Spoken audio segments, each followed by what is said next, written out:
everybody, this morning I am walking along the Monon Trail on the northern side of Indianapolis through Nora, close to 86th Street, and we're going to talk about really why this is one of my favorite parts of Indianapolis and how it could be one of your favorite parts of Indianapolis, but any part of Indianapolis could end up being your favorite, and kind of get into the reason why that happens. So stay tuned.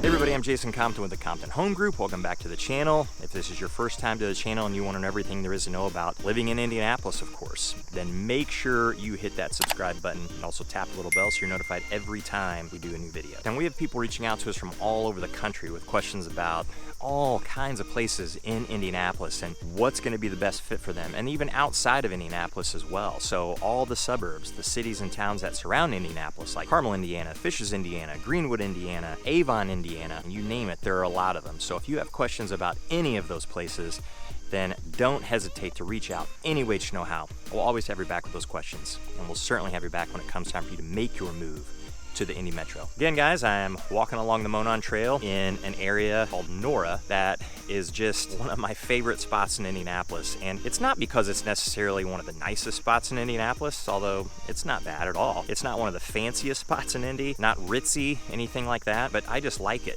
And probably the reason why I like it so much is that I used to live in this area. So when I first moved to Indianapolis in the 90s, I really didn't know that much about Indianapolis, and I kind of moved here blindly. So the way it worked is I had an uncle who had a business, and I'm from Evansville, Indiana originally, and he had a business there, and it was expanding, and it expanded into Indianapolis, and he was staying in hotels here while he was working. So he was getting to the point where staying in hotels 3, 4, 5 nights a week, he needed a little more permanent place to stay. And I was just graduating college and had my first job in the Indianapolis area. It was actually a high school science teacher at Westfield High School, and I was moving here, so I needed a place to stay too. So we decided to split an apartment. Just got a little 2-bedroom apartment just a little bit north of here, and we had a really fun year. It was a good time living together. This is an uncle that I love dearly, and he's a super fun guy, and we had a blast. After that year, his family moved up here, and they've lived here since. I've lived here since. I lived in that apartment another year, and then ended up moving to the west side of Indianapolis, and then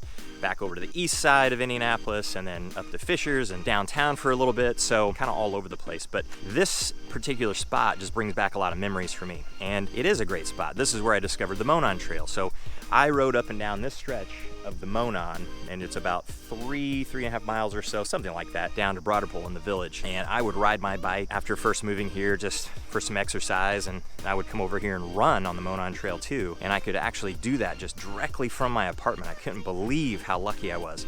I had no idea that the Monon Trail even existed. I didn't know this was here at all. I didn't know basically how lucky just kind of landing blindly in this spot I really was. But you could have somebody else that's lived in a different part of Indianapolis come here and think, well, this isn't really all that nice. I don't really like this area. So opposite of what I think about the area. And I think what ends up happening a lot of times is that when a person moves to an area, especially if it's an area they don't know all that well, and so you could be moving to Indianapolis, you could be moving to Carmel, you could be moving to Greenwood, you could be moving to Greenfield, you could be moving to Avon, anything like that, or any other city across the entire country. It doesn't really matter. As long as that area meets certain criteria for you, like the schools are good, say you have a family. And at the time when I moved to Indianapolis, I didn't have a family, so schools just weren't on my mind really at all. I mean, I was gonna be a teacher, but where I lived, it didn't really even occur to me. I don't remember even thinking about that. I was really too young to get into all of that at that time. And it came a lot later, and now it'd be a big concern of mine. The safety of the area. You know, as long as it's safe, I can do what I'm doing now and walk down here on the Monon Trail and really not worry about all that much. Is it close enough to work? You know, you just kind of keep going on and on and on. Once it checks off boxes like that, then when you get into that area, I'd say a majority of people, it doesn't happen to everybody of course, but a majority of people end up just liking the area and that familiarity and knowing where things are. You start to use it as a standard of comparison to other areas. So I've always done that with this particular area in Indianapolis. I thought I lived here, I know it really well, I like it a lot, it fit at the time. It honestly would probably fit even now for us, it just geographically doesn't work, so that location, it's one of those boxes, the big ones that you need to check off, but it's the familiarity that a lot of times people end up liking. So I have conversations with people about what's gonna be the best fit for them, especially if they're really wide open. if they don't have a particular spot in mind already as to where they want to be in Indianapolis, or even one of the cities that surround Indianapolis, like Carmel as an example, or Fishers or Westfield. Some people are just dead set on wanting to be in those cities, and that's perfectly fine. They're really great cities, or any other city that surrounds Indianapolis or small town, because there are a lot of just that geographically they may not work for everybody. Just in the wrong spot. Commute's gonna be too long, or you're just gonna be too far away from something that you really wanna be close to. So once you get into that area, your familiarity, as long as all those other boxes remain checked, you tend to like it. And it does become your standard for comparison. And it's the thing that a lot of times you end up coming back to, or you stay in that area for however long until that house is no longer a fit because your family changes. Either you want to downsize or you need to upsize because you have more kids now, or something along those lines. The house just doesn't fit anymore.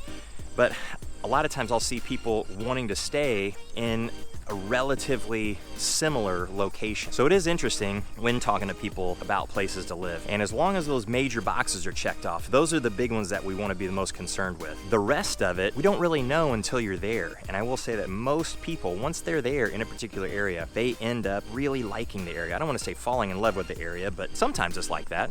I would say this area for me, it just brings back so many good memories and so much familiarity here, and did a lot of fun things here. It was just a really great time in my life that I associate it with it. And so I would absolutely live back in this area again. And I think that happens to a lot of people. So I wouldn't be so concerned about making sure you end up in the right spot in Indianapolis or any of the cities and towns. As long as those big boxes are checked off, I would say probably are pretty far from making a mistake as to where you end up. That's for sure. Big boxes checked, everything else tends to fall into place. And the worst thing that could happen, of course, is that maybe you don't end up liking it after a few years. You can always move it. Everybody, unfortunately, has to move multiple times in their lives.